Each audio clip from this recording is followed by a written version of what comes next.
Was a chilled November morning on the 29th, 2006, when the unthinkable unfolded at SeaWorld. Ken Peters, a veteran trainer with over 11 years of experience, took to the pool with Kasatka, an orca he had trusted for years. What started as a routine performance quickly became a nightmare, as Kasatka, seemingly calm moments before, turned aggressive, dragging Ken underwater in a terrifying struggle. What was going through his mind in those final, harrowing moments before everything took a deadly turn?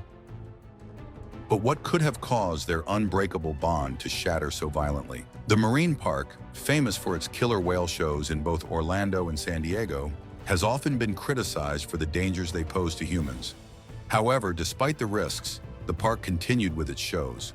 These orcas, some nearly 22 feet long and weighing around 5,000 pounds, were captured harshly from their natural habitats in the vast ocean, only to be confined to small tanks.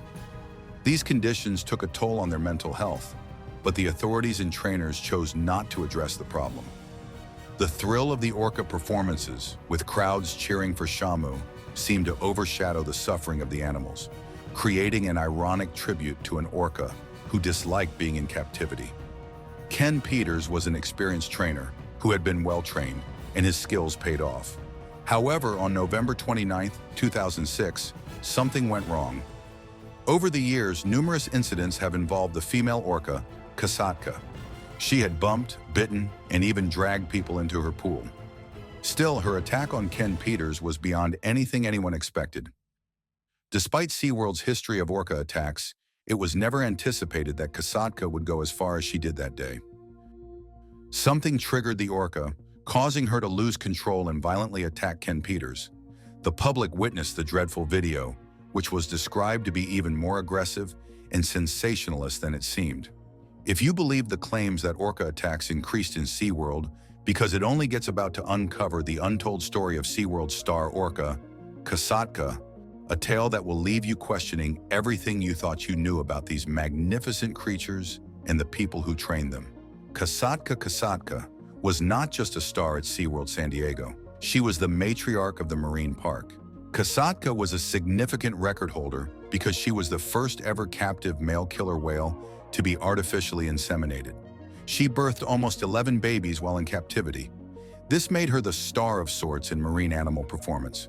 Yet similar to Tilikum, who was perceived as aggressive, Kasatka was not maiden to scandals either. She too had her rebellious gestures. Few things are as effective as a woman's defiance. Throughout her life, there were some moments of rebellion. Kasatka was caught off the coast of Iceland in the autumn of 1978, when she was only 2 years old. She had been swimming with her partner Kahana, joyfully enjoying herself in the water, and playing with her companion when both were attacked, captured, and moved to the sea pen in Gavick Cove. Within months, Kasatka was sold to SeaWorld, where she was forced to live in captivity and undergo the rigors of training. While she eventually adapted well enough to perform as a trained orca, Kasatka was far from happy. Being taken from an environment with endless space and water to a small tank, barely bigger than herself, began to take its toll. The mental trauma and frustration that came with captivity soon became apparent. The first signs of Kasatka's aggression surfaced in 1993. Ironically, one of SeaWorld's most experienced trainers, Ken Peters, became her first victim. Kasatka attacked him, and while orcas may not possess the razor-sharp teeth of sharks, their immense size and strength were more than enough to cause brutal and catastrophic harm. Thankfully, Peters managed to escape. However, the attack was a disturbing sign of things to come. In 1999, just a few years after the first incident, Kasatka struck again, trying to bite Peters again. This repeated aggression left many questioning what was going on. How could this massive whale, who seemed to have a bond with Peters, continue to lash out at him? Kasatka and Peters were seasoned professionals who were well-versed in the routines and the deep trust required for orca training. But to Kasatka, it seemed that Peters was not just a trainer, but perhaps something else. A plaything, or maybe even prey. Orcas are known for their sadistic habit of toying with their prey in the water, tossing dolphins, seals, and even sharks around in what seemed like a game of water rugby. Though there were other incidents involving Kasatka over the years, Peters was her favorite target. She seemed to single him out, repeatedly attempting to harm him. But on November 30th, 2006, Kasatka finally got her chance. And took it. The attack that followed was unlike anything SeaWorld had witnessed before, even with all the prior incidents. It was a horrifying culmination of years of built-up tension, frustration, and aggression, and Kasatka's rage came to a head in a violent outburst that shocked the world. Was there a bigger attack waiting to happen, or was this the end? It was a bright and beautiful sunny day at SeaWorld San Diego on November 29, 2006, and, as usual, the park was packed with excited visitors. Ken Peters was preparing for his performance with Kasatka, the female orca. While she appeared to be on her best behavior, one had to wonder if it was truly genuine or if she was putting on an act.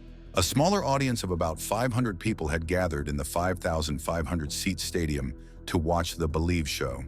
Corky, another orca, had been assigned to lighter duties that day due to injuries she had sustained from Kasatka, which had not yet healed. Orchid was not participating in water work because of an incident with trainer Brian Rokeach, so it was up to Sumar and Kasatka to perform the water segments of the show. Backstage, Kasatka's calf, Kalia, just under 2 years old and sired by Keat, was becoming increasingly rowdy in one of the pools. Senior trainer John Stewart observed Kalia being extra playful and acting a little goofy during the show, which seemed typical for a young calf. However, supervisor and trainer Tucker Petterzelk felt that Kalia was out of control, noting her behavior was not normal during the performance. Two other trainers, Lindy Fordham and Matt Fripp, also noticed something unusual happening backstage between Kalia and her mother. Fordham observed Kasatka head-bobbing the calf, an uncommon behavior. Still, she noted that the older whale seemed stern, almost like an angry mom. Fripp saw the same thing but didn't think much of it then. When it was time for Kasatka to perform, Lindy Fordham helped guide the whale through the connecting backstage pools and handed her off to Ken Peters in the main pool. Fordham mentioned that Kasatka was very vocal with Kalia, though it didn't seem like a warning. It was just an observation. Unfortunately, Peters didn't hear her. Kasatka began her performance without issue, following Peters' commands and performing beautifully. She did a surf ride, followed by a foot push, ending in a slide across the stage. Peters continued with some dry behaviors from the stage, then dove into the water for the Rocket Hop's final segment. While Peters was underwater preparing for the finale, the other four trainers were on stage, dancing and clapping to the upbeat music. However, as time passed, they began to sense something was wrong. Peters had been underwater for much longer than usual. Peters had been waiting for Kasatka to touch his foot, signaling the start of the specific behavior they were performing. He was about 10 or 15 feet underwater when he suddenly heard a loud vocalization from Kasatka. Peters described it as a distress cry or wail. Later, he learned that the sound was actually from Kalia, Kasatka's calf, screeching for her mother, likely from another pool. Kasatka immediately pulled her rostrum away from Peters' feet. Then, without warning, she grabbed his ankles and pulled him underwater, holding him for several seconds. When Peters resurfaced, Kasatka grabbed him again, this time violently ragdolling him by shaking him back and forth using her powerful neck muscles. She took him under again, keeping him submerged for a minute or more. Then, slowly and deliberately, Kasatka spiraled upward, with Peters' foot still in her mouth, almost as if they were performing a strange underwater dance. She exhaled a cloud of white bubbles from her blowhole as they moved. When they resurfaced, the trainers on stage heard a desperate shout for help.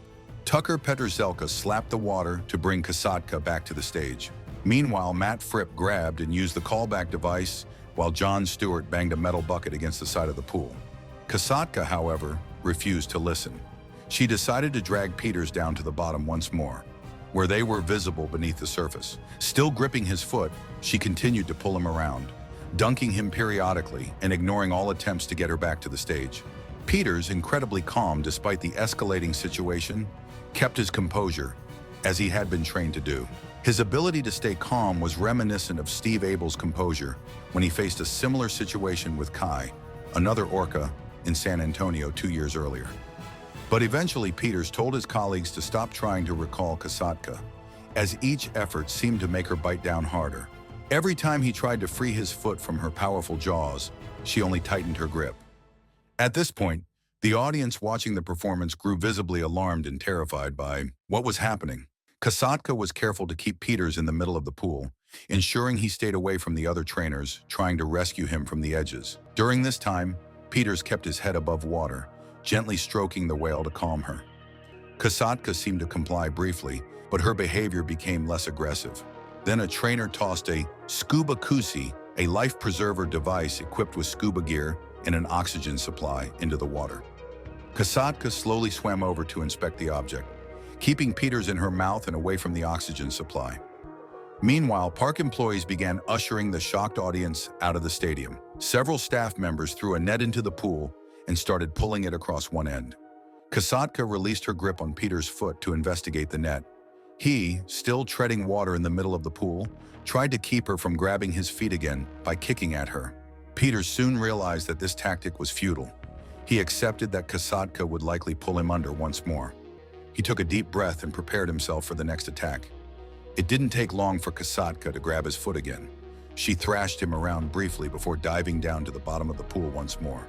This time, she used her full weight, her 5,000-pound body pressing down on him, pinning him to the concrete floor of the pool for over a minute. Peters went limp, feeling the air being forced out of his lungs. As he lay there, he wondered when, or if, Kasatka would release him. You think that was shocking? In a surprising moment of mercy, Kasatka finally released her grip and brought Peters back to the surface so he could breathe.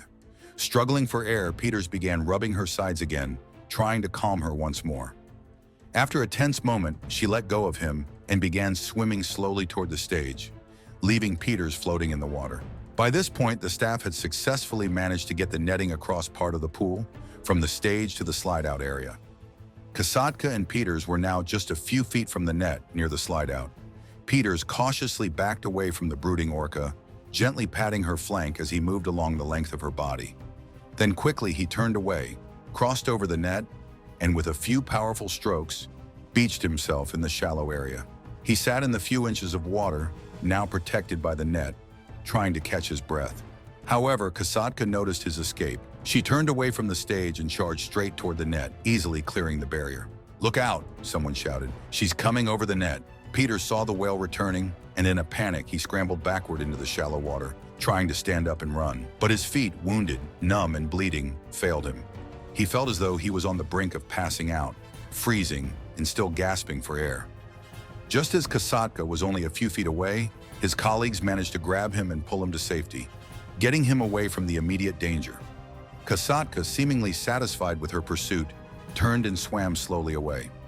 For several minutes after the harrowing attack, she swam around the perimeter of the pool, holding one of Peter's socks in her mouth, making mournful vocalizations. "She didn't show me any precursors. She didn't tell me or show me," Peters later told his colleagues. The sudden aggression had caught him off guard, with no indication that Kasatka was about to lash out. Later, he would recall hearing Kalia's cries from backstage, just before Kasatka had gone into a violent frenzy. Peters sustained puncture wounds to both feet and a broken metatarsal ligament in his left foot. He was quickly transported to UC San Diego Medical Center, where he underwent surgery and received 3 days of IV antibiotics to prevent infection from the bite wounds. Despite the traumatic experience, Peters made it clear that while this behavior was not typical of Kasatka, he would never again swim with her. What do you think about the attack? Was it Ken's problem, or was it the whale's behavior, especially considering this had been happening for years? Just a day after dragging Ken Peters to the bottom of the pool, Kasatka was back performing for the crowds at SeaWorld Adventure Park.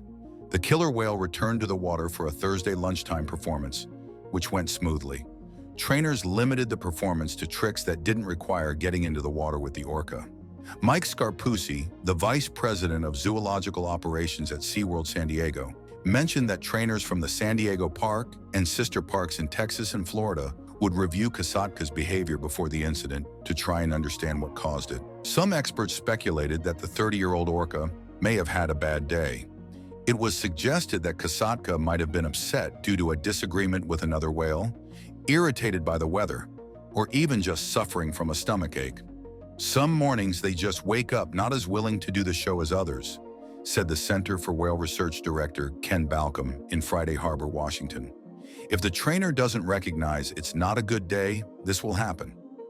Balcom also pointed out that orcas can be dangerous in captivity because they are large and sometimes unhappy with their situation. However, he noted in the wild that orcas are not dangerous to humans, and there are no reports of unprovoked attacks. This wasn't the first time Kasatka had shown aggression toward a trainer. She and Peters had a similar incident in 1999 when the orca tried to bite the trainer during a show. Peters managed to escape without injury in that case. Kasatka had also attempted to bite another trainer in a 1993 incident. The Humane Society of the United States, which opposes keeping orcas in captivity, issued a statement on Thursday suggesting that SeaWorld may one day have to euthanize a whale to save a human's life. Naomi A. Rose, a marine mammal scientist for the society, said, simply put, keeping these powerful and intelligent marine mammals in captivity and allowing people to swim with them is utterly inappropriate. The risk of a tragic outcome is too great for the trainers and the whales. Scarpuzzi, a former killer whale trainer, defended the practice, pointing out that orcas perform up to 8 times a day, 365 days a year, leading to thousands of positive experiences over the years. He acknowledged that, like all animals, orcas can be unpredictable, but called the incident with Kasatka definitely abnormal. If you thought the news about the killer whale and attack performing again was surprising, brace yourself because we're about to reveal Ken Peters' encounter with the divine, a story that will leave you questioning fate. Ken Peters, the sole survivor of the devastating attack, believes the tragedy was more than an act of human violence. It was a direct message from God. He described the event as terrifying and transformative, asserting that it carried divine significance intended to warn and guide humanity. Ken vividly recalls the attack as an overwhelming, chaotic episode that shattered his sense of security and thrust everyone present into panic. Despite the chaos, he experienced moments of profound clarity that felt otherworldly. Amid terror, he sensed a presence that he could only interpret as divine. According to Ken, this presence brought him a deep awareness of life's fragility and the importance of spiritual preparedness. These realizations, he believes, were not merely coincidental, but deliberate signs from a higher power. One of the defining moments for Ken was his seemingly miraculous survival. As he recounted, there were instances where he narrowly escaped harm in ways that defied logical explanation. He described these moments as orchestrated by divine intervention, pointing to the care and protection of a benevolent force. Alongside these personal experiences, Ken also witnessed acts of courage and selflessness, among others. Acts he felt bore the unmistakable imprint of a higher power working through humanity. The attack tested Ken's faith and resilience, challenging him to rise above despair and find purpose in survival. He viewed his survival as not a random outcome, but a divine calling. This belief became central to his interpretation of the tragedy. Ken felt chosen to witness the spiritual truths revealed during the attack and share them with others. He urged people to embrace faith and cultivate a deeper connection with God, emphasizing that life's uncertainties demand spiritual readiness. Ken drew heavily from his religious background to frame his understanding of the event. However, he managed to identify similarities between his situation and biblical events, such as tribulations, salvation, and the act of God. For example, he said he left the event as a survivor, similar to how Daniel escaped the lion's den or the Israelites from Egypt. He said that these stories helped him gauge his ordeal and consolidated his belief that the attack had a divine message. God started to remind Ken about verses that depict sorrows not as a curse, but as an opportunity to be reborn. He regarded the attack as embodying these teachings in the contemporary world. He thought it was to urge people to think deeply and be steadfast in their faith. To him, it was important to try to capture what God was communicating to him. He thought the voice told him to avoid materialism and focus on what truly matters. When Ken started to express his observations and opinions, the response was very diverse. Some people found solace in his words and were grateful for his ability to make sense of where there was none and give hope for where there was death. For this, they admired the man's capacity to derive meaning from suffering and for religious conviction. However, not all people saw it that way. Some were skeptical, some righteously asking whether God was responsible for such an unfortunate happenstance as the genocide. Some opponents claim that such an approach might eliminate or even at least neglect human suffering that occurred or exonerate those behind such actions. Do you believe in Ken Peters' encounter with the divine, or could there be something more to his miraculous survival? Ken remained steadfast in his beliefs, acknowledging the complexity of such interpretations while emphasizing that his intent was never to justify the attack. Instead, he sought to provide the communities with a blueprint for the restoration and a future. To achieve this, he was trying to change the pain-time meaning of the tragedy into a purposeful one, focusing on the notion that life would be constructed as a divine message in the future. He insisted that faith, instead of lessening the scale of the tragedy, could make a way to enlightenment and strength. However, besides doing spiritual exercises, Ken aspires to support the victims and the suffering community. He engaged himself in showing concern by offering emotional goodwill and other necessities to families who had lost their loved ones or are still struggling to face reality. He felt that these acts of service were in line with the divine message he had been given. It enabled him to experience a living out of his faith, as did many people in the wake of disasters, as proof that the human spirit can rise against all odds and that good will always prevail. With time, Ken's experience expanded towards a more expansive calling. He started giving interviews regarding the attack and has since toured the country, telling his story. His message was mainly centered on the topic of depression, and he encouraged all to find purpose in suffering, as it is the biggest eye-opener. His testimony provoked group members to think about their spiritual belief system and how they fight through hardships. Ken's story perfectly illustrates the part faith can play when faced with the enormity of tragedy. Despite this, we can see from his interpretation of the attack as a sign from God that belief can lead to comfort, meaning, and guidance in ways that do not coincide with most people's rationality. His story shows people could turn their sufferings into inspiration and a message of hope for those in a state of hopelessness. Ultimately, Ken Peters' narrative illustrates the enduring power of faith to guide, comfort, and empower individuals during life's greatest challenges. It is a story of resilience, conviction, and the unyielding human spirit.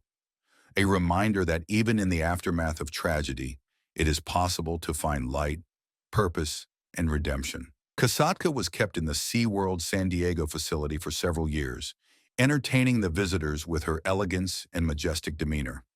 However, behind her grand performances and relationship with her caregivers, there was an inner fight within her. It is said that Kasatka had been diagnosed with a bacterial respiratory infection or lung disease some years ago. This was perhaps a diagnosis that would alter her and the lives of those close to her in equal measure. Our history of her illness started in the year 2008. Originally, daily blood samples and scopes were examinations in which veterinarians could take a culture from deep within her lung, indicating that she had a bacterial infection. Evaluating this medical scenario painted a rather bleak picture. This reality was constantly a problem for this whale and her team of doctors and nurses. Even though the infection could have been treated in the early years, the disease would inevitably start affecting the whale as she grew older. The disease was always a delicate balance in Kasatka. The illness that attacked her in the respiratory system made her need close attention throughout the time. However, the good news is that whoever attended to her at SeaWorld had the tools to manage this. Her care plan has to be very personalized, and she has to be checked at least once a day by one of the vets. These included a situation where the patient was administered with a special inhaler specially designed for her to administer the medicine directly to the lungs. This, in turn, enabled medical care providers to attend to her respiratory ailment, and Kasatka adapted to the ritual. Caretakers of the orca over the years bonded with Kasatka.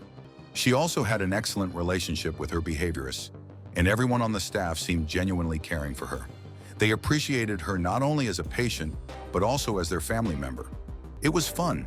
She was always playful and very intelligent. But as the years passed, the effects of the disease started showing. The last few months of Kasatka's life were rather painful as her health sharply declined. Sadly, even with the help of her doctors, she had deteriorated greatly for the worse. She lost her appetite and became severely weak. This was painful for those who had known her for all this time and saw what her illness had done to her. Kasatka had put up a good fight, but the disease she was suffering from was now one that she could not control any longer. Their vets and carers were left with no other option a disgusting choice that had to be made for her. They understood that Kasatka's quality of life had been declining, even though they did all they could to make her live longer. The illness that she had battled for years had finally taken its toll, and the time had come to make the hardest decision of all, to euthanize her humanely. Do you think euthanizing her was the right decision after battling illness for so long? This decision was nothing less of a heartbreak, but it was a compassionate one at that. Kasatka's caretakers wished her to have no more suffering, and they had to see to it that she died a natural death. Kasatka had a chance to die surrounded by the people she had loved very much. Her pod, a family of other orcas, was there, the presence comforting her. It was the kind of send-off the whale deserved, because it was part of SeaWorld for many years. Kasatka's passing deeply affected SeaWorld and its community. Her behaviorists, who used to work with her daily, were particularly devastated by her death. She and the children had grown close to each other, and the young ones in particular felt a gap they could not fill after her demise. Kasatka was not only a patient, but a companion, as well as kin and a collaborator in several innovative investigations. It was a strong reminder that no life is however large and powerful, and that we are all marked by death. Kasatka's liaison, however severe, was not transferable from one person to another. Her illness did not endanger the other whales found in the same area as her. Nevertheless, all the other orcas remain alive in SeaWorld, including her children and grandchildren, and they continue living their normal lives as usual. Yet Kasatka's absence is not ignored. Kasatka had been a mother figure for her family, helping to mother them when necessary. She had given birth to 2 daughters and 2 sons, Takara, Kalia, Nakai, and Makani, and had seen her family grow to include 6 grandchildren, Kohana, Trua, Sakari, Kamea, Amaya, and Kiara. She also had 2 great-grandchildren, Aden and Victoria. Her genes were with them, though, so they were a constant reminder of her presence in their lives. Apart from being a mother and a grandmother, Kasatka also contributed to the growth of knowledge of orcas. Some key activities she undertook included audiogram tests for hearing, photographic body shape changes, and breath tests for carbon dioxide and carbon monoxide. These studies were important in establishing the health and behavior of captive and wild killer whales. Kasatka's life and knowledge would be invaluable for future years of study. When Kasatka died, the team of SeaWorld mourned this loss, but they also consoled themselves with the fact that the orca had been of so much use that her time was well spent. Apart from visitors, she interacted with many people, such as trainers and veterinarians, and she played a crucial role in research that could help advance the species for future generations. The legacies left behind by her on her passing included love, learning, and dedication. But who else mourned the loss of Kasatka, one of the most well-known orcas, besides her trainers? The other pool members also missed Kasatka, one of the most known orcas. Even though all other whales seemed to be in good shape, the effect of losing Kasatka was quite grave. Considering orcas to have complex social systems and great family attachment, they also grieved specially. Caretakers and behaviorists at SeaWorld continued to monitor the 15 remaining whales for any sign of stress or behavioral change. Though grief was a concept entirely outside the purview of animals, they knew it was real and they felt it nonetheless. As of 2025, SeaWorld San Diego is home to 10 killer whales, 5 females and 5 males. The orca family is still with us thanks to Kasatka's dedicated staff and caring for other orcas. They are also responsible for the welfare of 21 orcas in SeaWorld facilities in San Diego, Orlando, and San Antonio. The memory of Kasatka is alive in the care of these animals, in me, and in anyone who had a chance to meet her. Kasatka and the orca's story was another dark part of SeaWorld's family history. Still, it also precisely expresses the connection between 2 different species that cannot be understood. Animal lovers always cherish the moments they spend with the animals they have cared for. Still, it was painful for them to part ways with her, knowing they had done all they could to make her life as comfortable as possible. Kasatka's story was one of resilience, love, and dedication, a story that would live on in the hearts of all who knew her. What are your thoughts on this chilling incident? Should such events prompt us to reconsider the ethics of animal captivity, or are other factors at play? We'd love to hear your thoughts in the comments below. If you found this story interesting, don't forget to like, share, and subscribe to our channel for more incredible stories.